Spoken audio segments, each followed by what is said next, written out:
Um, barring injury, and we've talked about this a couple of times, but this is his first time really addressing it.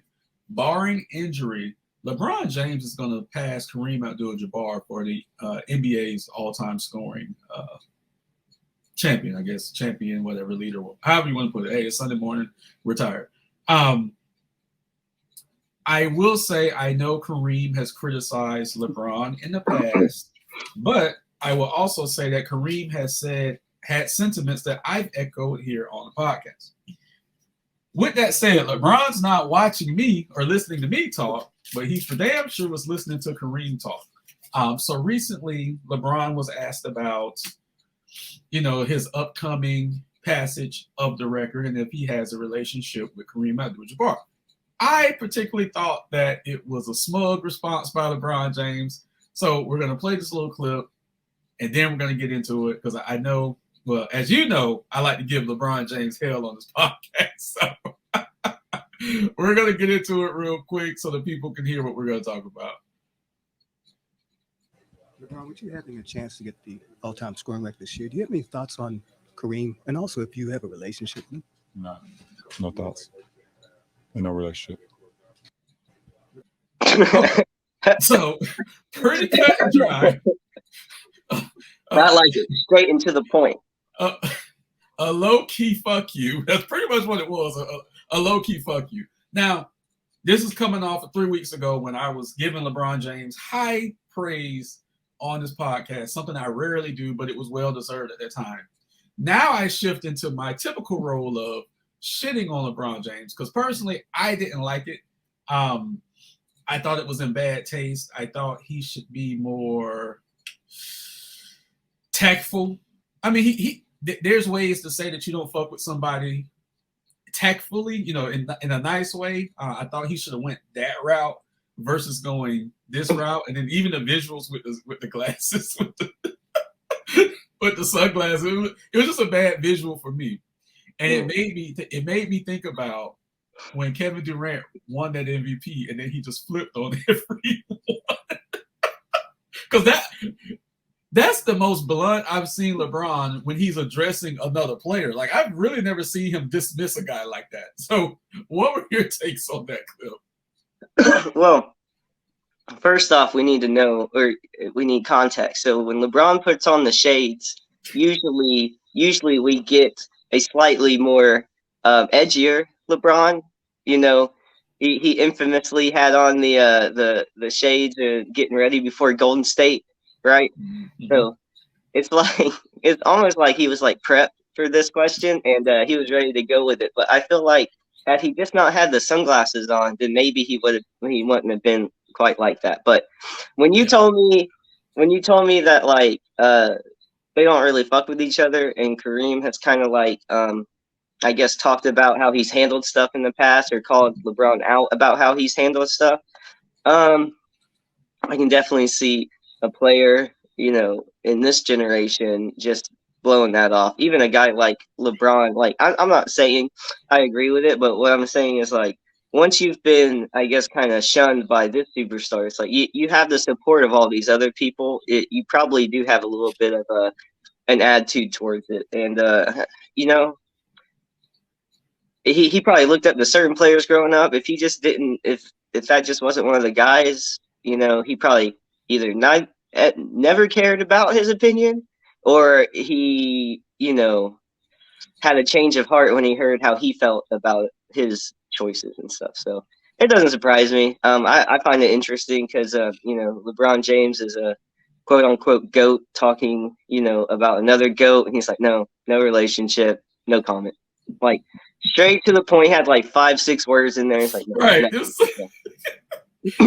Now, like I would have been interested in this context right here, this conversation, like if they would have followed up and somehow asked him about Jordan as well, because we know that they're not exactly close either. So like I'd be interested to see right then when he's like, kind of aggravated and his answer is short to the point. Like I would like to see what he was going to say right there about a few other topics. But yeah, it's interesting, funny.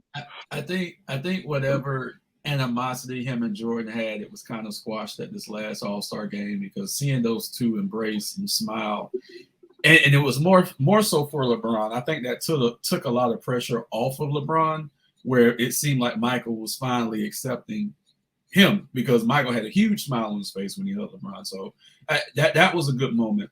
As far as Kareem, I guess, because Kareem has been a social activist for years now, he's not the most friendly person in the world. He wasn't the most media accessible when he was playing.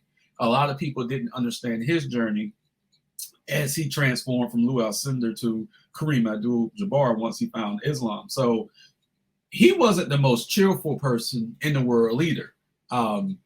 So it was just really weird to see someone kind of give Kareem that heat back that Kareem has given to people in the past. But it's like, damn it, LeBron. It's like, just show a little bit of humility. Just like, he was just straight to the fucking point. And that's what stood out to me. I thought it was hilarious. It's like, he's such a dick, but he was just so hilarious. I liked it. I thought it was funny. It'd been funnier if he would have been like, no relationship, no comment. I'm gonna smash this record this year and never look back. If he would have been like, I'm gonna smash this record, game one.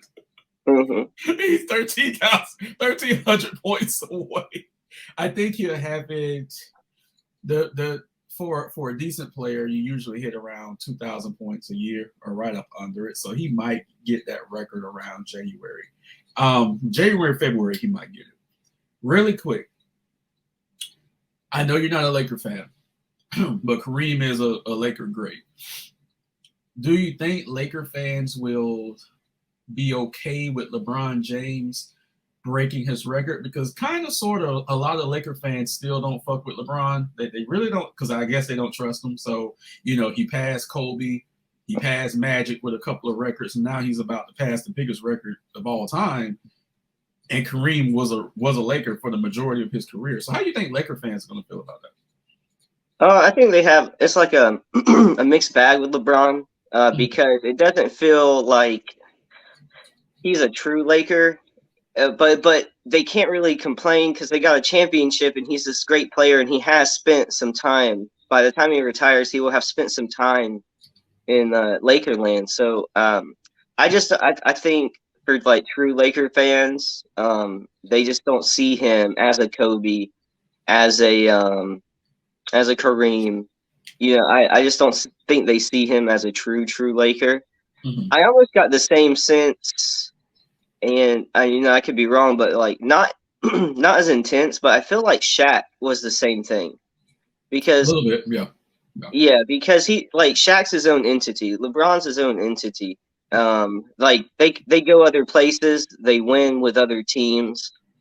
I think that's part of it as well. So I don't think it's gonna be just pure hate. Like I think there'll be mixed feelings about it. But in terms of like Laker fans looking at LeBron as another true Laker, I think they don't. At least that's just the feeling I get. But I don't think they're gonna be too upset. It's not like LeBron's not doing these things on the Lakers. He won a championship and he's breaking the record as a Laker.